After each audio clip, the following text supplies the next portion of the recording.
दोस्तों, रमन कहते हैं इशिता के सामने पहले महिर और तारा की सगाई होगी, जिसे कहती नहीं पहले यहाँ पर विभू और महका की तय होगी सगाई, जिससे कहते नहीं ये सब तुम क्यों कह रहे हो। तब तक उनकी माँ खुश हो जाती हैं।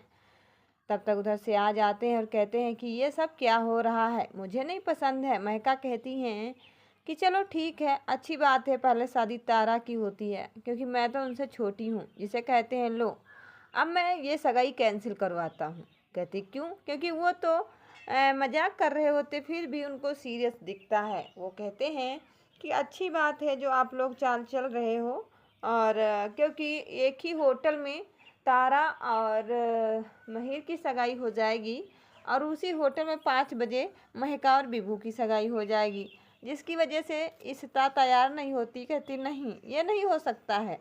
जिसे कहते क्यों नहीं हो सकता है, जो मैं करूँगा वही तो होगा। आपस में लड़ाई होना शुरू हो जाता है।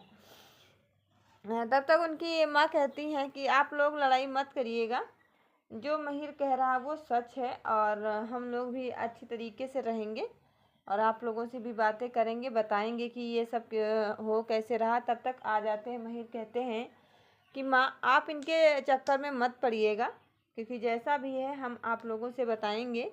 ये बात सुनकर वहीं पर चुप हो जाते हैं। मैका कहती नहीं पहले मेरी सगाई हो जाने दीजिएगा। तारा कहती नहीं पहले मेरी सगाई होगी। आपस में बात होना शुरू हो जाता है, जिसकी वजह से किसी को भी अंदाज़ा नहीं होता है कि ये सब किसकी वजह से होता है। जब वहाँ पर विभू और जो विश्वा हैं वो आपस में बात करते हैं, कहते हैं कि हाँ मुझे भी मालूम है कि इसमें किसकी वजह से चाल चली जा रही। तब तक वहाँ पर उनकी माँ बेबो को मारने दौड़ती। कहती हैं विभू आप ऐसा नहीं कर सकते हो, पहले सगाई सिर्फ और सिर्फ हमारे घर वालों के कहने पर महका की होगी। कहते नहीं आप इतना ज़्यादा क्यों। तब तक वहाँ पर जाते हैं रमन पंडित जी को लेकर आ जाते हैं और कहते हैं पंडित जी आप ही डेट निकाल दीजिएगा कि पहले महका की सगाई हो या फिर तारा की। जिसे कहते हैं हाँ हाँ, क्योंकि पहले से ही रमन जी पंडित जी को पैसे दिए होते हैं, जिसकी वजह से पंडित जी को झूठ बोलना पड़ता है। वो झूठ बोलकर ही अपने पैसे कमाना चाहते हैं। मगर वहाँ पर विश्वा कहता आप लोग लड़ाई मत करिएगा, मैं हूँ ना, सब कुछ अच्छा ही हो जाएगा। जिसकी वजह से आपस में बात करते हैं और पंडित जी आके कहते हैं नहीं पहले तो तारा की सगाई हो जाएगी। कहते वाह पंडित जी तुमने ये डेट क्या रखा, क्योंकि उनको रिश्ता को तो पता ही था कि रमन की बहुत ही बड़ी चाल है। यह चाल किसी और के लिए नहीं बल्कि तारा और महिर के लिए रखी गई है, जिसकी वजह से वो बहुत ही ज़्यादा खुश हो जाती हैं और कहती हैं चलो अच्छा हुआ पंडित जी जो आप झूठ नहीं बोले और पैसों पर ही बात कर दिया। जिसकी वजह से वो मन ही मन में गुस्सा हो जाती है और कहती हैं अब देखना कि ऊँट पहाड़ के नीचे कैसे आता है। तब तक वहाँ पर तैयारी होने लगती है। उनकी माँ कहती हैं कि हमारे घर की जो बेटी है वही मालकिन बनेगी। और तब तक रमन फ़ोन कर देते हैं महका की माँ के पास। कहते हैं महका की माँ कि बेटा मेरे बेटी की सगाई है और आप लोग मुझे तनु भी नहीं बताया, ना ही इन्फॉर्मेशन दिया, ऐसा कैसे हो सकता। कहते हैं कि आप लोग चुप हो जाइए, अभी तक इन्फॉर्मेशन नहीं दिया था महका की माँ को, और जैसे मैं दे रहा हूँ तो आपको जलन क्यों हो रही है, प्लीज़ हट जाइए। महका के माँ से बात करते हुए रमन बहुत ही खुश हो जाते हैं। मगर विभू कहते हैं वाह उनके लिए बहुत ही खूबसूरत लड़का है, क्योंकि उनकी माँ कहती हैं कि लड़का कैसा है। जिसे कहते हैं अरे बहुत ही अच्छा खूबसूरत है, आपकी लड़की से ज़्यादा बेटर लड़का है। ये बात फ़ोन पर कर रहे होते हैं, मगर महका कहती हैं लो मैं तो बहुत ही परेशान हो चुकी हूँ, अब मुझे ना सगाई करनी है ना शादी करनी है, क्योंकि जब मेरी बात ही नहीं सुनी जा रही तो मैं कुछ भी नहीं करने वाली हूँ। लो मेरे माँ की तक खबर पहुँच गई कि मेरी सगाई होने वाली है, आखिर में आप लोग ऐसा क्यों कहा, मुझे नहीं बर्दाश्त है कि ऐसा कुछ कहो। जिसे कहती हो कोई बात नहीं आप नाराज़ मत होइएगा, ये इशिता समझाती हैं और वहाँ पर पहुँच जाती हैं तोसी जी के पास, और वहीं पर रोमी भी बैठा हुआ होता। तब तक वो शगुन के लिए तैयार कर लेती हैं सारी जितने भी फलों की डलैया और साड़ी और सारा जितना भी मेकअप का सामान सब कुछ इकट्ठा कर लेती हैं, फल फ्रूट टोकरियाँ। वो इकट्ठा करने के बाद कहती हैं चलो अब मुझे यहाँ से कोई बात नहीं करनी है। तब तक शगुन के लिए रेडी हो जाता है सारा का सारा सामान। मगर महिर और तारा तो आपस में बहुत ही खुश होते हैं, कहते मेरी तो सगाई होने वाली है बल्कि वो एक दूसरे से चाह रहे होते हैं बिल्कुल, फिर भी उनको अंदाज़ा नहीं होता है कि कैसे हो रहा है कैसे नहीं होता है। जब वहाँ पर जानकर बहुत ही ज़्यादा एक्साइटेड हो जाते हैं, फिर भी उनको अंदाज़ा नहीं होता है। तब तक कहती हैं चलो मुझे यहाँ से चलना ही होगा। तब तक रमन तैयार होकर आ जाते हैं बहुत ही अच्छे उसी होटल में, जिस होटल में दो एंगेजमेंट होने वाली हैं। तब तक इशिता का वो लुक देखकर रमन को छा जाती है मसौदिया, क्योंकि वो तो यही चाहते हैं कि वाह ये लड़की किस पे बिजली गिराने वाली है। कहते क्या हुआ रमन, आप सोच क्या रहे हो। कहते कुछ भी नहीं। आपस में बात करते हुए सोचते हैं और फिर भी वो किसी की बात मानने के लिए तैयार नहीं होती है।